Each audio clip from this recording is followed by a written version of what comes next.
বাংলাদেশের বাইরে পৃথিবীর বিভিন্ন প্রান্তে যে যেখান থেকে চ্যানেল আই দিচ্ছেন আপনাদের সকলকে সাদর আমন্ত্রণ তৃতীয় মাত্রা দেখবার জন্য। প্রিয় দর্শক, সাম্প্রতিক নানা বিষয় নিয়ে আলোচনার জন্য আমার সঙ্গে স্টুডিওতে রয়েছেন আমার বায় বসা আছেন বাংলাদেশ আওয়ামী লীগের আন্তর্জাতিক সম্পর্ক বিষয়ক উপকমিটির সদস্য এবং শেরে বাংলা ফাউন্ডেশনের চেয়ারম্যান ফাইয়াজুল হক রাজু, একে ফাইয়াজুল হক রাজু। আমার বায় বসা আমার ডানে রয়েছেন জাহাঙ্গীরনগর বিশ্ববিদ্যালয়ের শিক্ষক সমিতির সাবেক সাধারণ সম্পাদক এবং জাহাঙ্গীরনগর বিশ্ববিদ্যালয়ের অধ্যাপক ডক্টর কামরুল হাসান।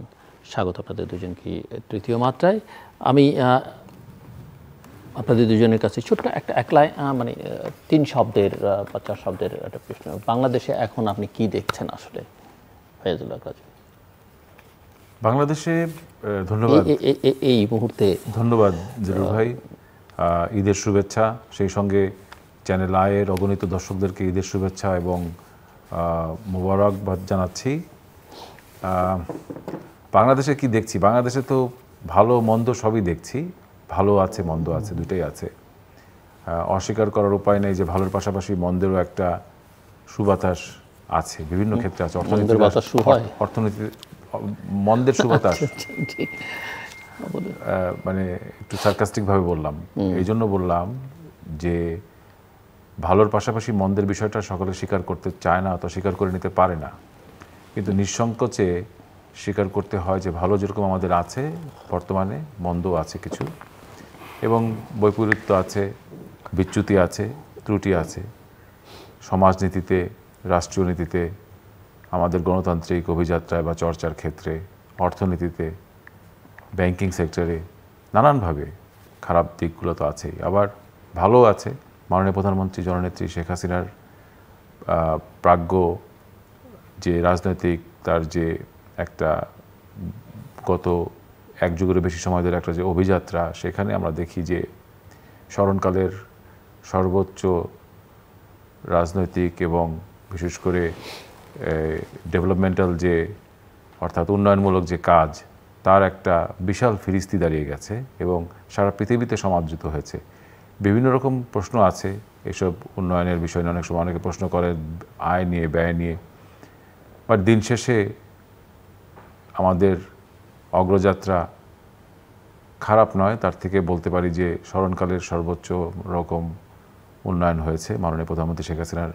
তো ভালো মন্দ মিলিয়ে আমরা আছি। এই তো আমাদের বাংলাদেশ।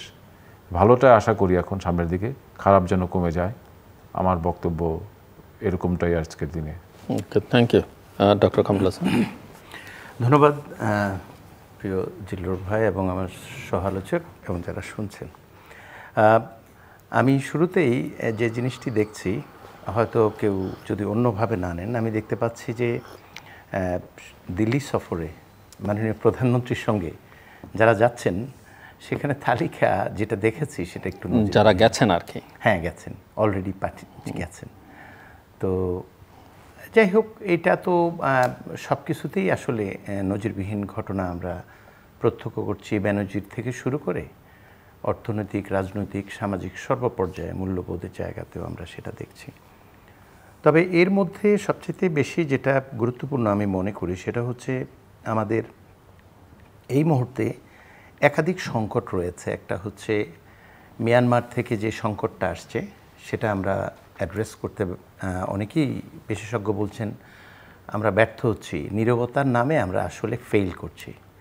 আর আরেকটি হচ্ছে আমাদের প্রতিবেশী রাষ্ট্র অত্যন্ত গুরুত্বপূর্ণ। ভারতের এই সফরটি যে বিষয়গুলো নিয়ে হবে, সেটা নিয়ে সবাই অপেক্ষা করছে যে আসলে কি হবে। তিস্তা কি আশা করছেন আপনি? আমি পারে বলে মনে করছেন? আমি আসলে এখানে দেখুন, যেখানে যেহেতু মিস্টার রাজু আছে, আমরা এই আলোচনাটা একটু এগিয়ে নেওয়ার চেষ্টা করতে পারি।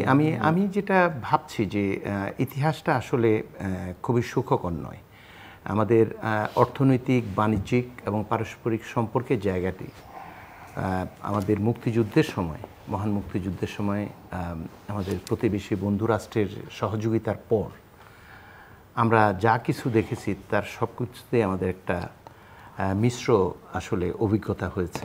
এবং বিশেষ করে নদীর পানি বন্টনের যে জায়গাটা, এই জায়গাটায় আমরা খুবই মর্মাহত। এবং আপনি দেখুন, এখন যেই নতুন রেল যোগাযোগ প্রায় 861 কিলোমিটার জুড়ে বাংলাদেশের বিভিন্ন সীমান্তে কোন কোন জায়গায় আমাদের রেলপথ হবে, এই বিষয়গুলো নিয়ে একটা জরিপ হয়েছে। আমি ইন্ডিয়া টাইমস একটা রিপোর্ট পড়েছি এবং ভারত সরকার রেল মন্ত্রণালয়কে এই বিষয়ে রীতিমতো পরামর্শ দিয়েছে এবং অনুমোদন দিয়েছে। এখন বাংলাদেশের পক্ষ থেকে এই বিষয়ে স্পষ্ট কিছু নেই, কিন্তু ইতিমধ্যেই উত্তর পূর্ব যেই রাজ্যগুলো আছে ভারতের, সেখানে যোগাযোগের জন্য বাংলাদেশ স্থলপথ, জলপথ সব পথেই আসলে যোগাযোগের ব্যবস্থা করে দিয়েছে এবং আমরা সুন্দরবনের পাশে রাডার স্থাপন করার সুবিধাও দিয়েছি।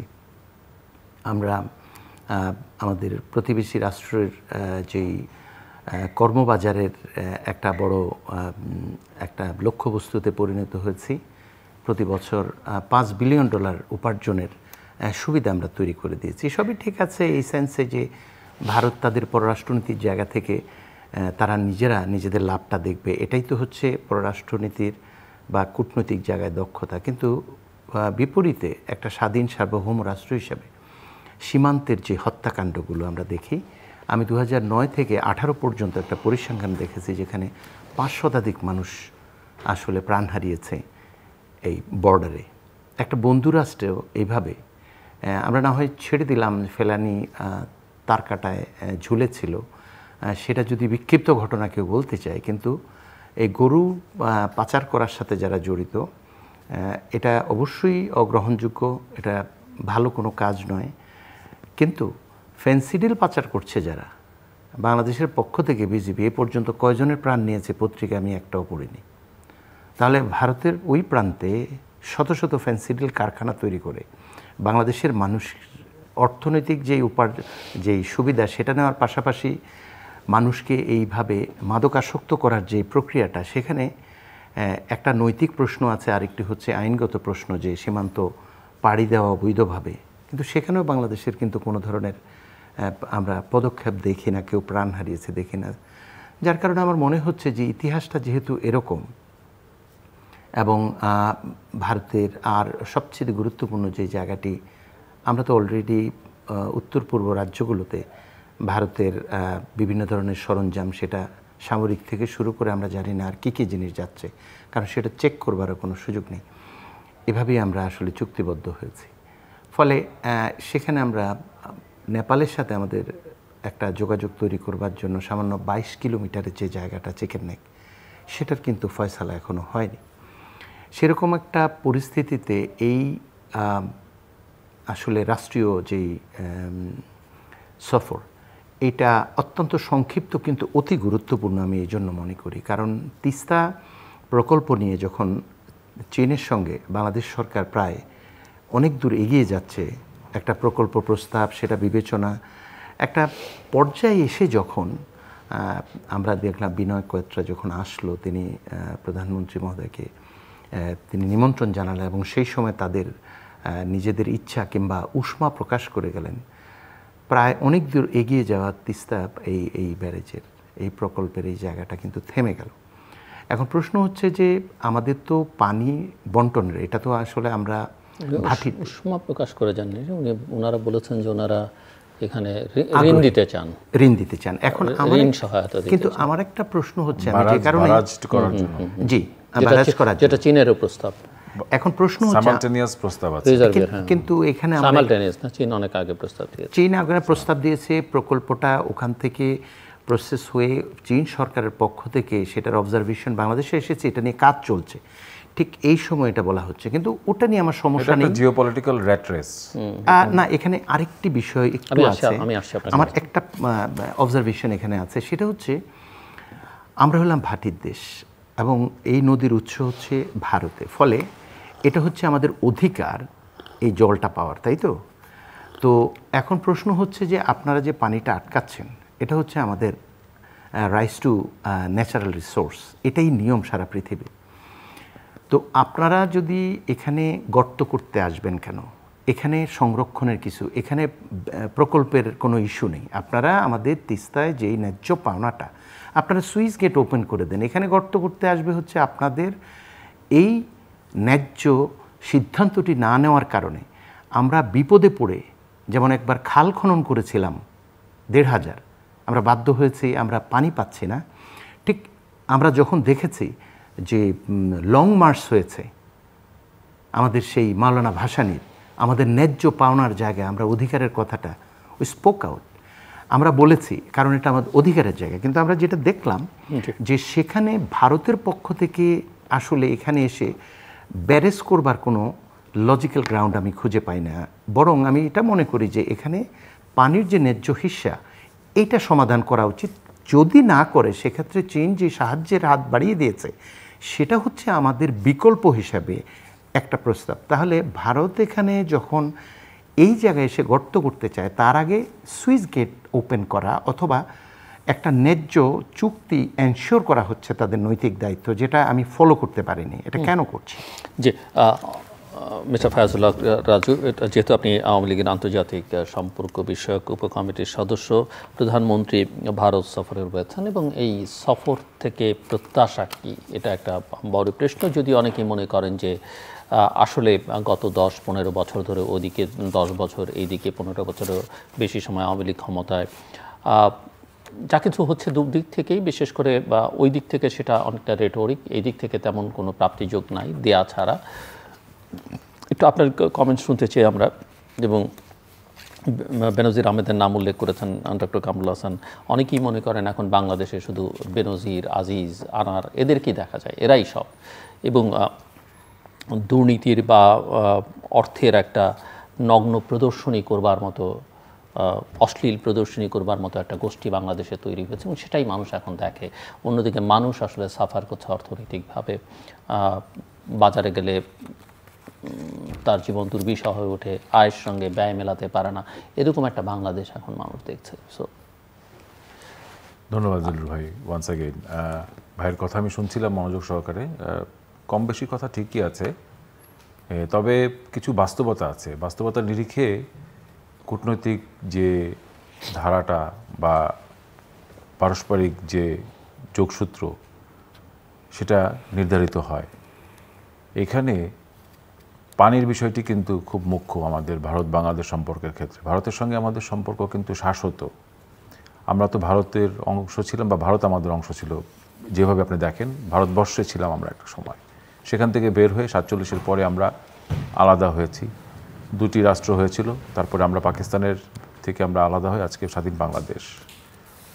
এই দীর্ঘ 52-53 বছরের পথ চলায় জিলুর ভাই, ভারত আমাদের তো সবচেয়ে নিকটতম প্রতিবেশী। এখন একটা উপমা দিয়ে বলতে পারি যে দেখেন, আমাদের যে বস্তিগুলো আছে তার পাশে কিন্তু অনেক বড় বড় অট্টালিকাও আছে। তো ভূপেন হাজারিকার সেই গানের মতো যে গগনচুম্বী অট্টালিকার পাশে আমি সারি সারি স্লাম যে কথা বলেছে, অর্থাৎ বস্তির কথা বলেছেন, তা আমরা বস্তি না হলেও আমরা ক্ষুদ্র রাষ্ট্র, তাই বলে আমরা স্বাধীন রাষ্ট্র। কিন্তু আমাদের একটা সমস্যা হচ্ছে কি, যে বড় রাষ্ট্রের পাশে থাকলে ভারতের বৃহৎ এখন একটা শক্তি, নেগোসিয়েশন করে তার কাছ থেকে সমস্ত কিছু আদায় করার যে প্রজ্ঞা বা ক্যাপাসিটি, সেটা গত কয়েকটি সাকসেসিভ গভর্নমেন্টের ছিল না। সেই BM আব্বাস এটি সাহেব বিশিষ্ট একজন নামকরা আমাদের পানি বিশেষজ্ঞ, তারপরে সাবেক নামজাদা সচিব আসাফুদ্দৌলা সাহেব, সর্বজন শ্রদ্ধেয়, ওনারা বঙ্গবন্ধু ওনাদেরকে পাঠিয়েছিলেন স্বাধীন বাংলাদেশ হওয়ার পরপরই। এবং আমি আসাফুদ্দৌলা সাহেবের ইন্টারভিউতে নিজে পড়েছি, জানার চেষ্টা করেছি যে পানির এই অন্তর্নিহিত সমস্যা কিন্তু দীর্ঘদিনের, বাংলাদেশ স্বাধীন হওয়ার আগের থেকেই কিন্তু এটা শুরু। ভারত একসময় ফারাক্কা ব্যারাজ করেছে, আমাদের এই পানি সংকট শুরু হয়েছে, এটা নিয়ে আমাদের পলিটিক্যাল অনেক কিছু হয়েছে। কিন্তু ভারতের সঙ্গে পানি চুক্তি আমাদের আছে, অভিন্ন নদী যেসব আছে, উৎস তো ভারতসহ সেই ব্রহ্মপুত্রের সেখান থেকে শুরু, ভারতের মাঝখান দিয়ে আমাদের এখানে প্রবাহ আসে। এই প্রবাহের ভিতর দিয়ে ভারতের অংশটুকু রাখার কথা, আর আমাদেরকে দিয়ে ছেড়ে দেওয়ার কথা। এটা হচ্ছে সিম্পল ম্যাথ, খুব সোজা। মানুষ তো অত ডিটেলে যেতে পারে না। সাধারণ মানুষ সহজ ভাষায় বোঝে যে ভাই আমাদের গ্রীষ্ম মৌসুমে, আমাদের শুকনো মৌসুমে আমাদের পানি দরকার, সাফা কথা।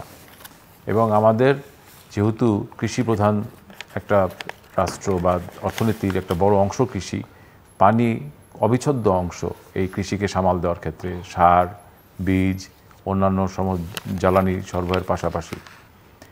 সেক্ষেত্রে আমাদের এই চালিকা শক্তি পানি, আমাদের অর্থনীতির, আমাদের জীবনের চালিকা শক্তি, সেই জায়গায় ভারতের এই যে পানি দিতে না পারাটা, দিচ্ছে না আর না পারাটা দুই জিনিস অবশ্য। বর্তমান সরকার মোদির নেতৃত্বে, নরেন্দ্র মোদীর নেতৃত্বে আসার পর থেকে কিন্তু অঙ্গীকার করে যাচ্ছে। 14 সালে সম্ভবত জিল্লুর ভাই মোদী সাহেব he took over power from Manmohan Singh. তো মোদি এসেই কিন্তু কিছু হোমওয়ার্ক করেছিলেন। সেই হোমওয়ার্কের ভিতরে একটা ছিল বাংলাদেশকে কীভাবে ফ্যাসিলিটেট করা যায় in terms of giving Bangladesh its due share of water. এটা ছিল, it was on his desk. পরবর্তীতে আমরা দেখি যে উনি আপনার ভুটান এবং ভারতের আরেকটি অঙ্গরাজ্য কী জানি এটার নাম, যে সিকিম, সেখানে তখন তৎকালীন সিকিমের যে চিফ মিনিস্টার নমচংকিনকে উনি প্রকাশ্যে রিকোয়েস্ট করেছিলেন যে মীমাংসার ভিত্তিতে কীভাবে বাংলাদেশকে উৎসের থেকে পানি দেওয়া যায়। বাদশাদে পশ্চিমবাংলার আমাদের আরেক নেত্রী, বাঙালি নেত্রী মমতা ব্যানার্জি, এখন ভারতের কেন্দ্র আর এই রাজ্যের এই যে একটা ফ্যাসাদ বা ইন্টারনাল একটা ইস্যু, সেটা কিন্তু বাংলাদেশের দেখবার কথা নয়। না, বাংলাদেশের দেখবার কথা না। আমি বলছি না, কনস্টিটিউশন অনুযায়ীও এক রাষ্ট্রের সঙ্গে আরেক রাষ্ট্রের ইউ আর রাইট, রাজ্যের কোনো বিষয় না, ইউ আর অ্যাবসলিউটলি রাইট। মানে এখানে তো, কিন্তু আমি বলছি এই জন্য যে এই ধরনের একটা ফ্যাসাদের ভিতরে বেনিফিট অফ ডাউট দিতে গেলে, আমি যদি ধরেও নেই যে ঠিক আছে আমি কিছু ছাড় দিব, সেই ক্ষেত্রে ভারতের ইন্টারনাল যে এই একটা হেফাজত একটা অবস্থায় আছে এই পুরো বিষয়টিকে নিয়ে নিজেরাই, এখন মোদি সাহেবের সদিচ্ছা এখন আমাদের ভিতরে বিশ্বাসযোগ্য একটা কিন্তু অবস্থানে যেতে আর পারছে না, কারণ সময়টা চলে গেছে। আমরা একটা সময় বিশ্বাস করেছি উনি আসার পর, কিন্তু ভালো একটা সময় কিন্তু নিয়েছে। এখন বাংলাদেশের জনগণ কিন্তু ভিতরে কিন্তু একটা রিক্সা চালকও জানে যে ভারত থেকে আমাদের ন্যায্য পানি পাই না। আমি মনে করি ভারত আমাদের বন্ধুপ্রতিম রাষ্ট্র, আমি বিশ্বাস করতে চাই। নেগেটিভ অনেক কিছু আলোচনা করা যায়, আপনি যদি ওই চোখে কালো চশমা দিয়ে ভারতকে দেখতে চাই তাহলে ওইভাবেই দেখতে হবে, সাদাভাবে দেখতে হলে সাদা, আমি মনে করি সাদাভাবেই দেখা উচিত। বাংলাদেশের, আমি আগেই বলেছি, আমাদের যে, আমি একটু বলেছি যে অট্টালিকার পাশে আমরা ছোট একটা বাড়ি, ছোট একটা ঘর, তো আমাদের একটু সাবধানতা বেশি রাখা উচিত। এবং আমাদের ছাড় দিতে কোনো ক্ষতি নেই, কিন্তু ম্যাক্সিমাম না পাই, মিনিমামটাও আদায় করতে হবে। সেই জায়গায় আমরা পেরে উঠছি না কেন, এটা কিন্তু একটা বড় ধরনের একটা বিষয় হয়ে দাঁড়িয়েছে। এই জায়গায় আমাদের নেগোসিয়েশন করে রাজনৈতিকভাবে, কূটনৈতিকভাবে, এবং আমাদের যারা আমলারা আছেন, বিশেষ করে পানি সম্পদ বল্টনের ক্ষেত্রে যারা দায়িত্বপ্রাপ্ত আছেন, আমি মনে করি তাদের এখন সর্বোচ্চ প্রজ্ঞা প্রদর্শন করে ভারতের কাছ থেকে, it's all about negotiation. Because you know, in specially in diplomacy there is a saying যে you don't get what you deserve, you get what you negotiate. So we have to negotiate very hard, we have to strike very hard. এখানে আমাদের মাননীয় প্রধানমন্ত্রীর নেতৃত্বে একটা team গিয়েছে, আমরা ভালো কিছু প্রতিবারই আশা করি। ইনফ্যাক্ট অনেকেই বলে থাকে যে ভারতকে সব কিছু দিয়ে দেওয়া হয়েছে। মাননীয় প্রধানমন্ত্রী স্বভাবসুলভ ভাষায় একবার বলেছিলেন যে ভারতকে যা দিয়েছি ভারত তা মনে রাখবে। এর মানে কিন্তু এটা নয় যে বাংলাদেশের, আমি একটু দর্শকদের উদ্দেশ্যে বলি, এর মানে কিন্তু এটা নয়, এটা উনি একটু আমাদেরকে বড় করে দেখানোর জন্যই কিন্তু বলেছেন। উনি বাংলাদেশকে বড় করে দেখানোর জন্যই বলেছেন। এটাও একটা নেগোসিয়েশনের একটা স্কিল। ভারতও তো কথাটা শুনেছে, কারণ এটি মনে করি যে এক ধরনের চপেটাঘাত, কিন্তু আমরা এটাকে নেগেটিভভাবে দেখেছি বাংলাদেশে। ভারতকে তো আমাদের তো গোল্ড মাইন নাই, আমাদের কি সোনার খনি আছে? আমাদের কি, ভাই আপনি একটু আমার দিকে একটু তাকান, আপনাকে আমি বলছি, একটু খেয়াল করে দেখেন, দর্শকদের পাশাপাশি আপনাকেও বলছি, আজকে আপনার সম্মানিত আলোচক, আমাদের ডায়মন্ডের কোনো মাইন নেই। আমাদের যে কয়লার মাইন আছে সেটা আমরা নিজেরাই ব্যবহার করি। তাহলে আমাদের গ্যাস যেটা আছে সেটা আমরা নিজেরাই ব্যবহার করি, ভারত থেকে আমরা গ্যাসও আনি না। আমরা ভারত থেকে উল্টা বিদ্যুৎ নিয়ে আসছি এখন ইদানিংকালে, ক্রস বাউন্ডারি আপনার ওই নেটওয়ার্কের মাধ্যমে। তো আমরা ভারতকে কি দিয়েছি? In fact we have given India a sense of security. সেটা কোথায়? ভারতের যে 7 সিস্টার্স জুড়ে যে ইনসার্জেন্সি হতো, সেই জায়গাটাতে বাংলাদেশের ভূখণ্ড ব্যবহার করে we have not allowed our territory to be used for insurgency within Indian 7 sisters. এটাই হচ্ছে আমাদের একদম সোজা সাপটা কথা। তো ভারতকে আমরা প্রতিবেশী হিসেবে তার সিকিউরিটিটা দিয়েছি, এনশিওর করেছি, এটা আমাদের পবিত্র কাজ, আমাদের ভূখণ্ড ব্যবহার করতে দিচ্ছি না আমরা বিচ্ছিন্নতাবাদীদেরকে। It is very important. কিন্তু এর বিপরীতে আমরা ভারতের কাছ থেকে এখন আশা করতেই পারি যে আমাদের ম্যাক্সিমাম না হোক, ন্যূনতম যে আমাদের যে চাহিদাপত্র, বিশেষ করে পানির ক্ষেত্রে, এবং এইটার একটা অল্টারনেটিভ, জিলুর ভাই এখানে না, আমি আর একটা আর 5 সেকেন্ড নিব। এখানে একটা অল্টারনেটিভ একটা আপনার হিসাবে এখানে আমরা কিন্তু এই আমরা যে বারাজ করার চেষ্টা করছি বা আমরা চিন্তা ভাবনা করছি, সেখানে ভারতের কাছ থেকেও একটা প্রস্তাবনা আছে, চায়নার থেকেও। চায়না আমাদের পরম বন্ধু রাষ্ট্র, এখন উন্নয়নের সহযোগী, আমাদের সহায়ক শক্তি, আমাদেরকে তারা ফাইন্যান্স করছে বিভিন্ন বড় বড় প্রজেক্টে। তো চায়নার থেকেও এরকম একটা প্রস্তাবনা এসেছে। এখন these are on the table. আমরা কোন দিকে যাব এটা আলোচনার মাধ্যমে, আপনার স্ক্রুটিনির মাধ্যমে এইসব আমরা ডিসিশন নিব। কিন্তু আমি মনে করি এটা একটা ভালো দিকে আমরা যাচ্ছি, কারণ আমাদের অপেক্ষার পাশাপাশি অল্টারনেটিভ ওয়েজ অ্যান্ড মিনস বার করতে হবে। এটা আমি মনে করি যে also mounting some pressure on them, because এটাও একটা নেগোসিয়েশন যে তুমি যদি আমাকে পানি একান্ত দিতে না পারো, তাহলে let me see my own ways, আমাকে তো আমার পথ খুঁজে বার করতে হবে। এবং আমরা we are doing exactly that. Okay, doctor Kamrul Hasan. হ্যাঁ, থ্যাংক ইউ। দেখুন, আপনার সাথে আপনি যে পয়েন্টটা বলেছেন, না আপনি দ্বিমত করতেই পারেন, আমি জানি না না, ইট হ্যাজ ইটস ম্যারিট। এটা তো ঠিকই আছে যে প্রতিবেশী রাষ্ট্র তো এমনই হওয়া উচিত। কিন্তু যেটা আমাদের সংখ্যা বাড়ায়, যেমন আমাদের পররাষ্ট্র সচিব মহোদয় মাসুদ বিন মোমেন বলছেন যে তিস্তার যে ইস্যুটা, এই ইস্যুটা আলোচনায় আসলেও আমি আজকে লক্ষ্য করেছি যে ইতিবাচক কিছু নাও ঘটতে পারে, এরকম একটি মন্তব্য। না, ইতিবাচক কিছু নাও ঘটতে পারে, কিন্তু একটা অ্যাপ্রিহেনশন আছে ওনার, বুঝতে পেরেছি। কিন্তু ইতিবাচক যে জিনিসটা ঘটতে যাচ্ছে সেটা হলো দিনাজপুর, ঠাকুরগাঁও, পঞ্চগড়, লালমনিরহাট, গাইবান্ধা, যশোর, ফেনী এবং চট্টগ্রামের জায়গাগুলো দিয়ে, আমাদের সীমান্তের ওই জায়গাগুলো দিয়ে 861 কিলোমিটার রেল সংযোগ এবং পুরনো যেগুলো আছে এগুলো সংস্কারের কাজ করবে। তার মানে হচ্ছে ভারতের উত্তর পূর্ব রাজ্য যেগুলোর আপনি সিকিউরিটির ইস্যু তুলছেন, সেভেন সিস্টার্স, সেগুলোতে তাদের যে সুবিধা পাওয়ার কথা ইতিমধ্যে দেওয়া হয়েছে অনেক মাধ্যমে, পানিপথ, তারপরে স্থলপথ, নানাভাবেই সুযোগ দিয়েছে বাংলাদেশ। এখন আরও বাড়তি দিচ্ছে এবং সেখানে সামরিক যেই পণ্য এবং সাধারণ পণ্য সবগুলো যাবে সেটা উল্লেখও করা হয়েছে এবং সরকার অনুমোদন দিয়েছে। এটা এখন যাচাই করা শুরু হয়েছে কোথায় কী করা যাবে। আমার মনে হচ্ছে এই বিষয়গুলো যোগাযোগ এবং অর্থনৈতিক যে জায়গাটা, সেই জায়গাটায় গুরুত্ব দেওয়া হবে। কিন্তু পানি বন্টনের জায়গাটায় ভালো কিছু ইতিবাচক নাও ঘটতে পারে। আগেই তিনি প্রস্তুত করে দিয়েছেন অলরেডি লুজার বাংলাদেশি জনগণকে, যে এই প্রত্যাশাটা আপনাদের 100% না থাকাই ভালো। তাহলে প্রশ্ন হচ্ছে, এটা কে বলেছে? এটা পররাষ্ট্র সচিব মাসুদ বিন মোমেন আজকের পত্রিকায় আছে। তো আমি সেটা বলছি যে আমাদের আলোচনার জায়গা তো হচ্ছে অভিন্ন নদীর এই জায়গাগুলোতে, এটা হচ্ছে সবচেয়ে সেন্সিটিভ জায়গা আমাদের। তো ওই জায়গাটায় কোনো সম্ভাবনা নেই আমরা বুঝলাম। আর সেভেন সিস্টারে যাওয়ার জন্য ইতিমধ্যে যা দেওয়া হয়েছে তার সঙ্গে 861 কিলোমিটার জায়গা রেলপথ আবার তৈরি হচ্ছে এবং মংলার পাশে আরেকটি নৌঘাঁটি স্থাপনের প্রস্তাব আছে। অলরেডি আমাদের এই সমুদ্র এলাকায় রাডার স্থাপন করা হয়েছে। তাহলে আপনি দেখুন, আমি যেটা বলতে চাই, আমাদের যেখানে প্রায় 30 লক্ষ বেকার, আমাদের শিক্ষা পদ্ধতির ত্রুটি আছে, আজকের আলোচনার সময় নেই, বলতাম যে কিভাবে বিশ্ববিদ্যালয়গুলোকে ধ্বংস করে দিয়েছে। আমাদের বেকার তৈরি করছে হলো এই নতজানু এবং শিক্ষা অনুরাগী নয় এমন মানুষ দ্বারা বিশ্ববিদ্যালয় পরিচালনা করা এবং এই শিক্ষা পদ্ধতি থেকে শুরু করে নীতি এইসব করা। এটা বলতে আমার দ্বিধা নেই, কারণ এটার ফলাফল কিছুই পাইনি। 30 লক্ষ আমাদের শিক্ষানীতি বা আমাদের শিক্ষা কার্যক্রম ধ্বংসের জন্য কি ভারত মনে করছেন দায়ী? না না, আমি আমাদের নিজেদের কথা বলছি, নিজেদেরকে। হ্যাঁ, সেটা আমাদের নতজানু, আমি ওটা বলছি যে আমাদের এই জায়গাগুলো তো আছেই, তার মধ্যে যুক্ত হচ্ছে যখন আমি যেটা বলছি যে কর্মবাজার হিসাবে বাংলাদেশ এত লোভনীয় একটা জায়গা, রেমিটেন্সের কোন লেভেলে বাংলাদেশ কন্ট্রিবিউট করছে টু দ্যাট কান্ট্রি, এটা আমরা সবাই জানি। আমার কথা হচ্ছে যে এই ধরনের সুযোগ সুবিধা যদি আমরা দেই, চীনের সাথে তুলনা করুন, 6 গুণ বেশি আর্থিক সুবিধা পাচ্ছে বিনিয়োগের দিক থেকে চীন থেকে।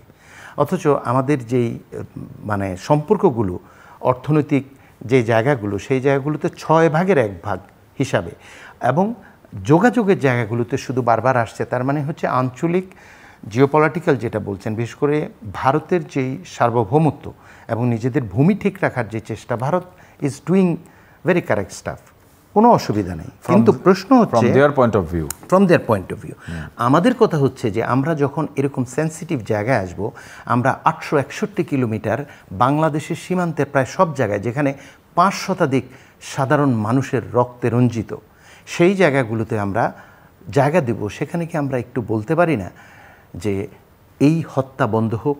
আমরা কি একই সাথে বলতে পারি না যে চিকেন নেকেরে যে 22 কিলোমিটার জায়গা, এখান দিয়ে নেপালের সাথে আমাদের যোগাযোগ তৈরি হোক?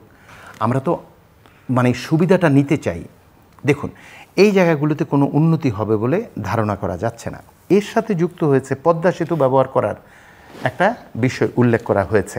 তার মানে হচ্ছে, আমি যে বিষয়টি বলি যে এখানে যে রেল সংযোগ বাড়াতে, মানে এখানে 14টি নতুন রেলপথ হবে। এই জায়গায় বাংলাদেশের লাভ কি? আমি যেটা লক্ষ্য করেছি, কি শর্ত এটা অস্পষ্ট, কিন্তু প্রজেক্ট কিন্তু রান করছে। অথচ চীনের পক্ষ থেকে তিস্তা ব্যারেজের যেইটা, সেটা অর্ধেক এগিয়ে গেছে। শুধুমাত্র ইন্ডিয়া তাদের ইন্টারেস্ট এক্সপ্রেস করেছে, তারা এই জায়গায় ইনভেস্ট করবে, সেই জন্য সেটা বন্ধ হয়ে গেছে। যেটা আমি আগেই বলেছি, তাদের উচিত ছিল হচ্ছে ন্যায্য পানির যে পাওনা, সেটা হচ্ছে আপনারা সুইচ গেট ওপেন করেন। এখানে গর্ত করার তো আপনাদের দায়িত্ব নেই, আপনারা দেন নাই বলেই গর্ত করার প্রশ্ন আসছে, রিজার্ভার। তাই তো বিষয়টা, আপনাদের কাজ তো হচ্ছে এখানে ইনভেস্ট করা না, আপনাদের কাজ হচ্ছে সঠিক সিদ্ধান্ত নেওয়া, মানে ডিস্ট্রিবিউটিভ জাস্টিস, যেটা এই অভিন্ন নদীর পানির যে জায়গাটা, এটা it's an issue of justice. এই জায়গাটায় যাবেন না। আর আমাদের যারা আমাদের রাইট, হ্যাঁ রাইট, এখন প্রশ্ন হচ্ছে এই জায়গাটায় কোনো অগ্রগতি হবে না। এবার আরেকটা জায়গায় আপনাকে একটু বলি, আমরা বারবারই প্রতিবেশী রাষ্ট্র, আপনিও বলছেন যে আমরা স্ল্যাম না, তার চেয়ে একটু বেটার।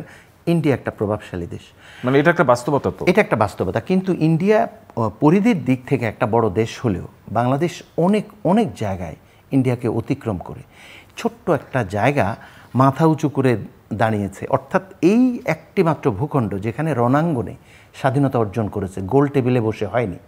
এই পাকিস্তান ভারতের ভাগ আর বাংলাদেশের জন্ম এক জিনিস নয়। পাকিস্তান আর্মি, ইন্ডিয়ান আর্মি আর বাংলাদেশের আর্মি এক জিনিস নয়। আমাদের গর্বের জায়গা সব ধ্বংস করেছি আমরা আমাদের গুড গভর্নেন্সের অভাবে, এবং শুধু ক্ষমতায় থাকার জন্য যতবার থাকা সম্ভব সেই জায়গাটা আমরা কম্প্রোমাইজ করছি। কিন্তু আমরা ভুলে গেছি, যেই শাসক দল এই কাজটি করছে তাদের নেতৃত্বে দেশটি স্বাধীনও হয়েছে। আমার যে প্রশ্নটা সেটা হচ্ছে, যে জায়গাটা আমি যুক্ত করতে চাই, যেহেতু আমাদের সময় কম, যুক্তরাষ্ট্র মানে মার্কিনীরা, তাদের একটা নীতি আছে, মনরো নীতি, এবং এই মনরো নীতিটা হচ্ছে ভারতের মতোই, তাদের যে পররাষ্ট্রনীতি এরকম উত্তর এবং দক্ষিণ আমেরিকায় তাদের নিজস্ব প্রভাব করার জন্য, বজায় রাখার জন্য ইউরোপের বিপরীতে তারা করেছে। কিন্তু বাস্তবতা হচ্ছে কি, ওই নীতি কাজ করেনি। দেখা গেছে যে রাশিয়া, চীন, ওই দেশগুলোর সাথে এই আপনার দক্ষিণ আমেরিকার অনেক দেশের সাথে কূটনৈতিক সম্পর্ক বজায় রাখছে এবং বাণিজ্যিক সম্পর্ক বজায় রেখেছে। আপনি দেখুন, সোভিয়েত ভাঙার পর ইউরোপিয়ান ইউনিয়ন এবং ন্যাটো যে কাজটা করেছে, মস্কোর একক প্রভাব ভেঙে দিয়েছে। অনেক দেশ সদস্য হয়েছে ওখানকার, কিন্তু ন্যাটোর, তাই না? তারপরে তার মানে হলো যে ইভেন চীনের কথা ধরেন, যেটা রাইজিং স্টার পৃথিবীতে এখন সবচেয়ে প্রভাবশালী দেশ হবে অনেকেই মনে করেন, আমেরিকাও বিশ্বাস করে, তাদের প্রতিবেশী রাষ্ট্র দেখুন, লাওস, ভিয়েতনাম, কম্বোডিয়া, তাদের জাতীয় স্বার্থে বহুপাক্ষিক জোটে যোগ দিয়েছে।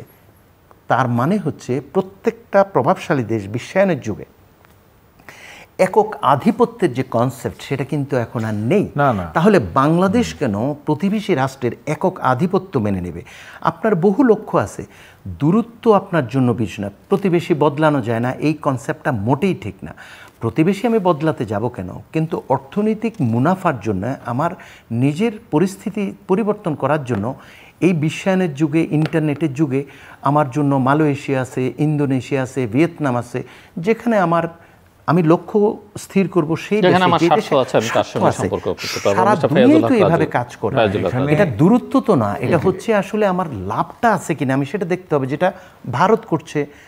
যে যে জায়গায় প্রয়োজন সে জায়গায় তাদের মুনাফা, আর্থিক হোক, তাদের নিরাপত্তাজনিত হোক, কোন জায়গায় পিছিয়ে আছে, আমরা কি সেটা করতে পারি? এখানে আমাদের একটা ল্যাকিং আছে। আমার পার্সোনাল একটা ভিউ হচ্ছে, অবজারভেশন, যে ন্যাশনালিস্ট একটা চেতনার ভিত্তিতে ন্যাশনালিস্ট, জাতীয়তাবাদী একটা চেতনার ভিত্তিতে একটা এই ধরনের ইস্যুগুলোকে সকলে একটা কনসেনসাসে আসা, সকল stakeholders including all the political parties, সেটা কিন্তু নাই আমাদের। নাই।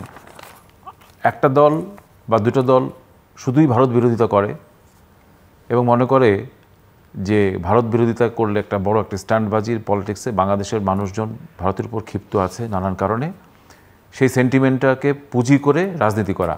I think it is totally রং। এই জন্য কিন্তু আমরা নেগোসিয়েশনে ফেল করি বা করছি, এটার একটা বড় কারণ। আপনি যখন প্রকাশ্যে একটা আচরণ করবেন, আবার ভারতের সঙ্গে যখন বসবেন, চা পানি পান করবেন, তখন আরেক গলায় বা আরেক সুরে কথা বলবেন, দ্যাট ইজ কিন্তু ভেরি মাচ কাউন্টার প্রোডাক্টিভ। এই জায়গায় আমাদের দেখেন, আমি একটা কথা বলি, এ যাবৎ 15 বছর ধরে নিচ্ছি জলিল ভাই যে আওয়ামী লীগ রাষ্ট্র ক্ষমতা আছে মাননীয় প্রধানমন্ত্রী শেখ হাসিনার নেতৃত্বে, আওয়ামী লীগ সহ 14 দলের কয়েকটি শরিক দল সহ, ঠিক আছে।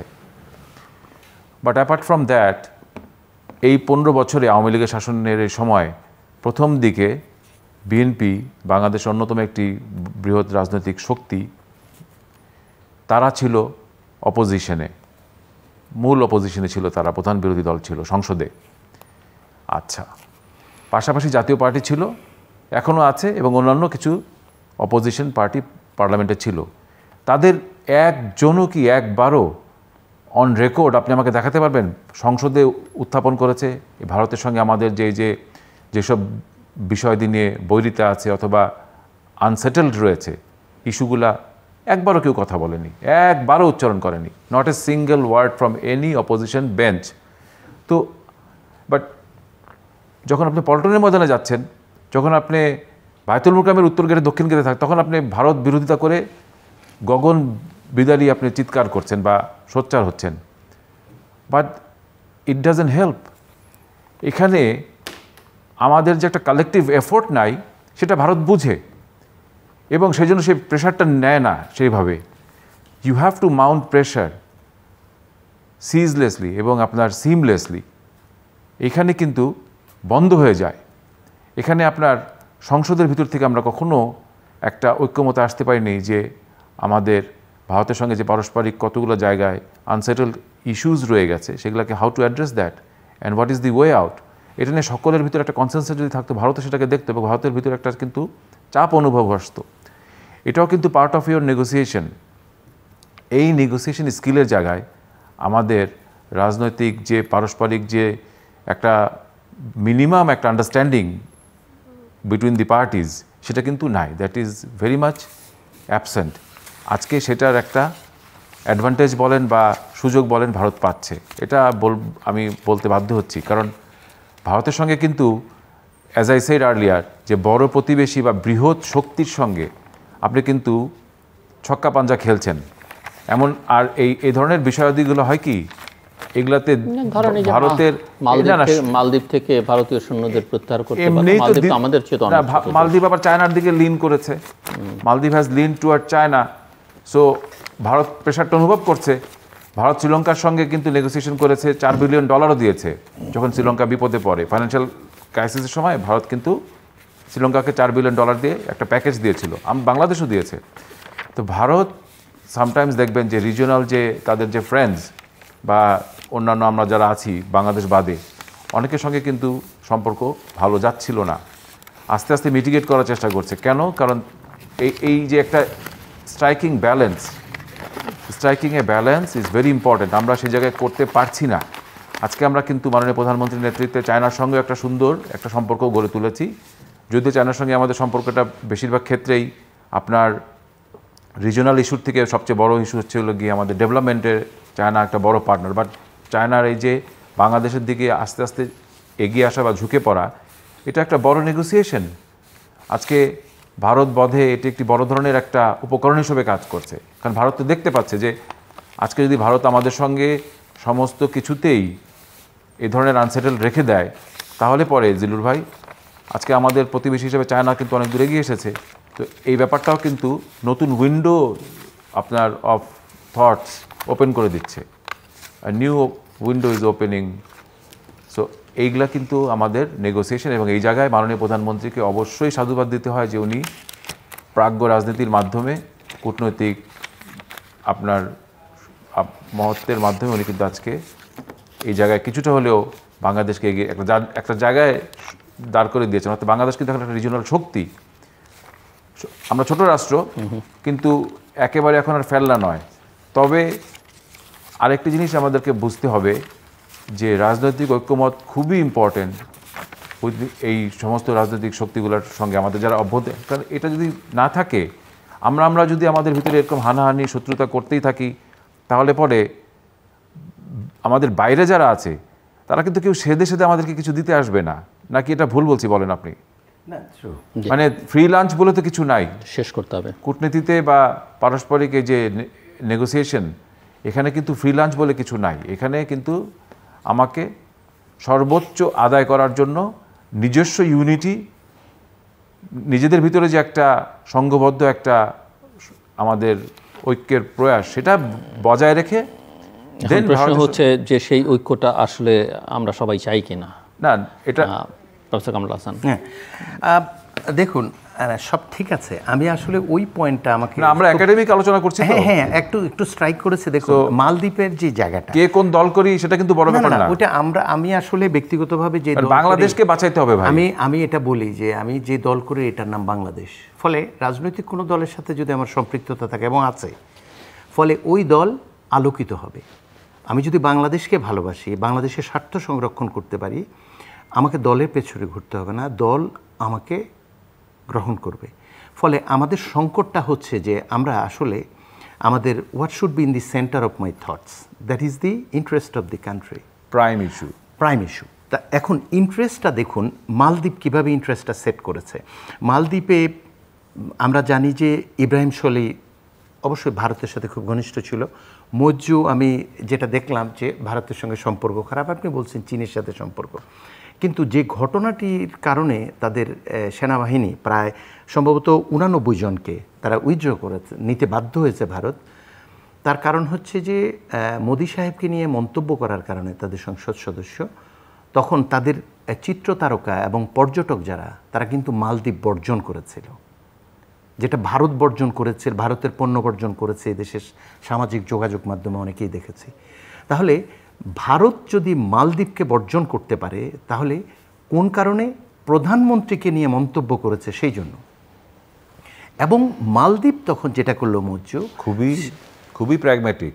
দেখুন মালদ্বীপ যে কাজটা করলো, দেখেন, না আমি ওই জায়গাটা আপনাকে এই জায়গাটা একটু ক্লিয়ার করতে চাই যদি সুযোগ পান। সেটা হলো, হ্যাঁ, সেই জন্য আমি বলছি যে তারা যদি, ভারত যদি মালদ্বীপ বর্জন করতে পারে, তাদের চিত্রতারকারা এবং পর্যটকরা, যে তাদেরকে একটা প্রবলেমে ফেলে তাদের প্রধানমন্ত্রীর হারিয়ে যাওয়া ইজ্জত পুনরুদ্ধার করবে, তাহলে বাংলাদেশের এই অসম অর্থনৈতিক সম্পর্ক, সার্বভৌমত্ব যেখানে প্রায় প্রশ্নবিদ্ধ, এবং সবচেয়ে গুরুত্বপূর্ণ যেটা গণতন্ত্র বিসর্জনে যাওয়ার জন্য শাসক দলের দায় অবশ্যই 90%, কিন্তু তার সাথে যুক্ত হবে হচ্ছে প্রশ্রয়। কেন সুজাতা সিংয়ের 2013 সনে আসা। আমি এখানে একটা জিনিস শুধু অ্যাড করতে চাই আপনার সঙ্গে। আমি আউটরাইট ভারত বিরোধিতা করতে চাই না। আমি ভারত বিরোধিতা করছি না। সোচ্চার হওয়াটা কোনো, এখানে ইউনাইটেড ভাবে এটা ভারত বিরোধিতা না। সমগ্র আজকে যদি বাংলাদেশের সকলের স্কুল ছাত্ররা যদি একযোগে একদিন যদি দাঁড়িয়ে বলে আমাদের পানির ন্যায্য ইয়েটা আমাদেরকে মেহেরবানি করে দিয়ে দেন, আমরা কিন্তু ওই যে ভারত বর্জন করো, আমি ভারতের পণ্যতে লাথি মারো, এইটা that should not be the way of negotiation. আমি আপনার সঙ্গে একমত। আমি বলছি যে ভাষা পরিবর্তন হতে পারে, কিন্তু ভারতের বিরোধিতা নয়। ওখানে কংগ্রেস এবং মানে ভারত বিরোধিতা আপনি করতেই পারেন না, ইন্ডিয়া জোট লাভ হবে না তো। না, আমি আপনাকে বলি ইন্ডিয়া জোট কংগ্রেস কম ক্ষতিগ্রস্ত এই যে আরএসএস এর সেই উত্তরসূরি মোদির কাছে। ওখানে একজন ইউটিউবার মানুষকে জাগ্রত করেছে যে ভারতের এই যে অসাম্প্রদায়িক ভারতের যে মূল্যবোধ, সেটা ধ্বংস করেছে মোদি। এবং এটার প্রভাব, মূল্যবোধের যে কালচারাল যে হেজিমনিটা, এটা আমাদের মূল্যবোধকে ধ্বংস করছে, যার কারণে আনার আজিজ বেনজিরের সংখ্যা দিন দিন বাড়ছে। এখন যুক্ত হচ্ছে প্রদীপের সাথে, ওই ডিআইজি মিজানের সাথে, এখন দেখছি যে আসাদও আসছে, আবার কতজন আসে কে জানে। আমি যে কথাটা বলছিলাম যে মানে যে পয়েন্টটা আমি আসলে পিন পয়েন্ট করতে চাই, যে ভারত যদি মালদ্বীপের বিরুদ্ধে কোনো একটা ইস্যুতে বর্জনের ডাক দিতে পারে, এবং চিত্রতারকা এবং পর্যটকদের মতো হাই লেভেলের মানুষ যারা খুবই কশাস দেশের স্বার্থে নিয়ে, তাহলে বাংলাদেশ অর্থনৈতিকভাবে এত বৈষম্যের শিকার যেখানে, সেখানে কি ভারতকে ন্যায্য পাওনার জন্য বর্জনের ডাক দিতে পারে কিনা, আমি ওই কথাটা বলছিলাম। যার কারণে আমি বলি যে যেহেতু আমাদের ইতিহাসটা একটু ভিন্ন রকম, আমাদের পাওয়ার জায়গাটা আমরা দুর্বল, আমাদের নেগোসিয়েশনটা আসলে শক্তির জায়গা থেকে করতে হয়, আর এই শক্তিটা আমরা কমটা আরও হারিয়ে ফেলেছি। একতরফা নির্বাচন, আমাদের মধ্যে বিভাজন, চেতনার কথা বলে বিভাজন, নানাভাবে বিভাজন করে শুধু ক্ষমতায় থাকার জন্য আমরা যে কাজটা করলাম, যে আমরা 2013 সনে আমরা সুজাতা সিংকে অ্যালাউ করলাম। তারপরে আমি তো পরিষ্কার দেখেছি পিনাক রঞ্জন চক্রবর্তী, বিনা সিকরি, ওনারা তাদের মিটিংয়ে যা বলেছে, ওনারা তো ভয়াবহ কথা বলেছে যে ভারতের কঠোর অবস্থানের কারণে পিটার হাস গা ঢাকা দিয়েছে। তাহলে সরাসরি একতরফা নির্বাচনে ভারতের এই অংশগ্রহণ বাংলাদেশের গণতন্ত্রকে ধ্বংস করেছে। আর এই গণতন্ত্রহীন বাংলাদেশে আমাদের আমলা থেকে শুরু করে, আমাদের পুলিশ ভাইদের থেকে শুরু করে, আমাদের সব জায়গায় ধন্যবাদ আমরা প্রফেসর ডক্টর কামরুল হাসান এবং আমি ফাইয়াজ রাজু। দর্শক, আমরা আলোচনা করছিলাম বাংলাদেশকে আপনি এখন কেমন দেখছেন। অনেক রকমের প্রশ্ন আছে এখানে, বেনজির, আনার, আজিজ, এখানে দ্রব্যমূল্যের ঊর্ধ্বগতি, এখানে অর্থনৈতিক নানা সংকট, ব্যাংকিং খাতের অচল অবস্থা, এখানে ডলারের বাজারের অস্থিরতা এবং এরকম নানা শ্রম অধিকার, মানবাধিকার, গণতন্ত্র, নির্বাচন, নানা ইস্যু আছে। কিন্তু আমার দুই অতিথি আলোচনাটায় শেষ পর্যন্ত ভারত বাংলাদেশ সম্পর্কের মধ্যে সীমাবদ্ধ রাখলেন এবং এতে করে এটা বোঝা যায় যে এই সম্পর্ক বাংলাদেশের জন্য অত্যন্ত গুরুত্বপূর্ণ ইস্যু। এই সম্পর্কের টানাপোড়েন, এই সম্পর্কের যে দেনা পাওনার হিসেবের নিকেশ, নানা কিছু আছে, সেগুলো অত্যন্ত গুরুত্বপূর্ণ। এবং এটাও মোটামুটিভাবে স্পষ্ট যে ভারতকে আমরা নিশ্চয়ই হোস্টাইল করতে চাই না, তাদেরকে আমরা প্রতিবেশী রাষ্ট্র, প্রতিবেশী বদলানো যায় না, কিন্তু বাংলাদেশ যথাযথভাবে তার স্বার্থ আসলে সংরক্ষণ করতে পারছে না। বিশেষ করে মর্যাদার প্রশ্ন যদি আমরা বলি, বর্ডারে যেভাবে কিলিং হয়, আমরা ভারতের একেবারে শত্রু প্রতিম দেশ চীনের বর্ডারেও ভারতের সঙ্গে এই অবস্থা দেখি না, পাকিস্তানের ভারতের বর্ডারেও এই চিত্র আমরা দেখি না। এবং আমরা যখন আমাদের রাজনৈতিক নেতাদের বক্তব্য শুনি, সেটা আরও বরং বেশি হতাশ করে ভারতীয়দের বক্তব্যের চাইতেও অনেক ক্ষেত্রে। কাজে এই জায়গায় আসলে একটা বড় পরিবর্তন আনা প্রয়োজন। আমাদের সঙ্গে থাকবার জন্য অসংখ্য ধন্যবাদ, আপনাদের সবার জন্য শুভকামনা।